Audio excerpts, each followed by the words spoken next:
Hi అండి. అందరికీ నమస్తే. నేను మీ గీత. పట్నం అమ్మాయి, పల్లెటూరి అబ్బాయి పార్ట్ 31 స్టోరీలోకి వెళ్ళిపోదాం. సురేష్ ఏదో చెప్పాల్సింది చెప్పేసి తన గదిలోకి వెళ్ళిపోతాడు. అనసూయమ్మ సిగ్గుపడుతున్న సూర్య వద్దకు వెళ్ళి, ఏం జరిగింది, ఎందుకు వాడు అంత కోపంగా ఉన్నాడు అంటూ ఆరా తీస్తుంది. సూర్య జరిగింది మొత్తం చెప్పాడు. సరిపోయింది, నువ్వు జైలుకి వెళ్లాల్సింది పోయి వీణ్ణి కూడా జైలుకి తీసుకుని వెళ్ళాలి అని ఎలా అనుకుంటావురా అంటూ సూర్యను కొట్టేస్తుంది.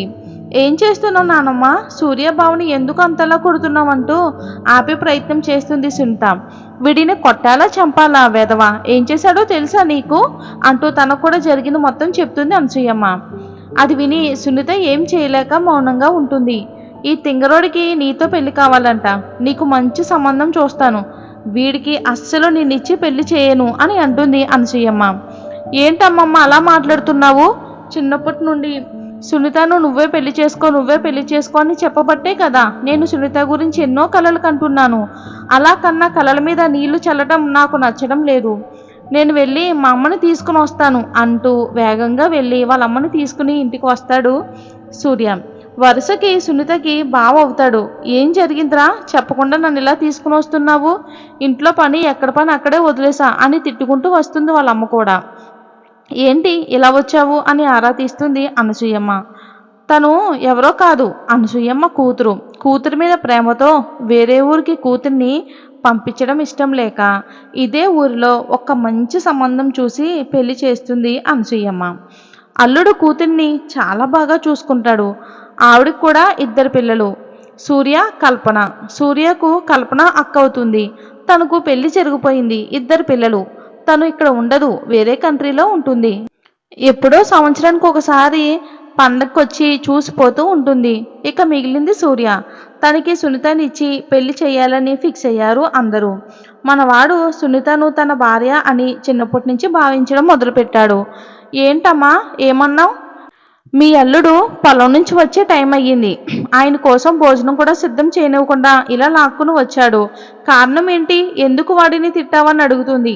నీ కొడుకు చేసిన ఘనకార్యం తెలుసా అంటూ తనకు కూడా సూర్య చెప్పిన విషయం మొత్తం చెప్తుంది.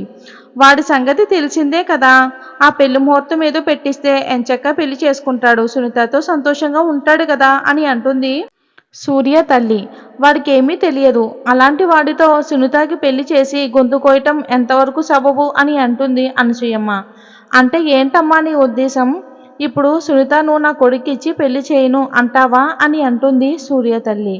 నాకు నచ్చలేదే అని అంటుంది అనసూయమ్మ. అంతేలే, చిన్నప్పటి నుంచి కూతురికి ఆశ పెట్టింది, ఇప్పుడు దాన్ని ఇంటి కోడలుగా పంపించవా అంటూ బోరుని ఏడుస్తుంది. అంతలోనే ఏమైందమ్మా, ఏంటి గోల, అది ఎందుకు ఏడుస్తుంది, ఈరోజు శుక్రవారం, అది కూడా తెలియదా నీకు, ఇంటి ఆడపడుచు ఇంటి దగ్గర ఏడవకూడదు, మరి ఎందుకు ఏడిపిస్తున్నావమ్మా అని అడుగుతాడు చంద్రం. రా అన్నయ్య, అలా చెప్పు, నీ కూతుర్ని నా కొడుకిచ్చి పెళ్లి చేయను అని అంటుంది అమ్మ అంటూ మళ్ళీ మొదలు పెడుతుంది ఏడవడం. ముందు ఆ ఏడుపు ఆపవే తల్లి, నా కూతుర్ని నీవాడికి కాకుండా ఎవరికిస్తాను. అమ్మ అవునన్నా కాదన్నా నా కూతుర్ని భరించే శక్తి వాడికి మాత్రమే ఉంది, వాడే నా ఇంటలుడు. అలా చెప్పరా అన్నయ్య, అమ్మకి అప్పటికైనా జ్ఞానోదయం అవుతుందో లేదో. అదే మా నాన్న బ్రతికి ఉంటే ఇలాంటి పరిస్థితి నాకు వచ్చేదా, ఈ పాటికి ఎప్పుడో వీళ్ళిద్దరికీ పెళ్లి జరిగిపోయి 4 అక్షింతలు పడేవి. మీరు ఎంగేజ్మెంట్కి ముహూర్తం పెట్టే వరకు నేను ఇంటి గడప దాటను అంటూ అక్కడే బయట కూర్చుని ఉండిపోతుంది సూర్య తల్లి. అయ్యో పిన్ని లేవండి పైకి, ఆవిడ అలాగే మాట్లాడతారు, మీకు తెలుసు కదా ఎప్పటికైనా పెళ్లి జరిగేది వాళ్ళిద్దరికే. మీరు పంతులు గారికి ఫోన్ చేసి రమ్మని చెప్పండి, ముహూర్తానికి డేట్ ఫిక్స్ చేయండి, అది తెలుసుకున్న తర్వాత పిన్ని గారి ఇంటికి వెళ్తారు అని చంద్రం కూడా చెప్తుంది. అనసూయమ్మ పెద్ద కూతురేమో చంద్రం, చిన్న కూతురు కొడుకు సూర్య, అదన్నమాట వరుస, అందుకే చంద్రం పిన్నిగారు అని పిలుస్తుంది. సురేష్ కూడా కిందికి వస్తాడు. ఇంట్లో ప్రశాంతంగా లేకుండా పోతుంది అని అనుకుంటూ సురేష్ కూడా ఏమీ మాట్లాడకుండా అలాగే మౌనంగా ఉండిపోతాడు.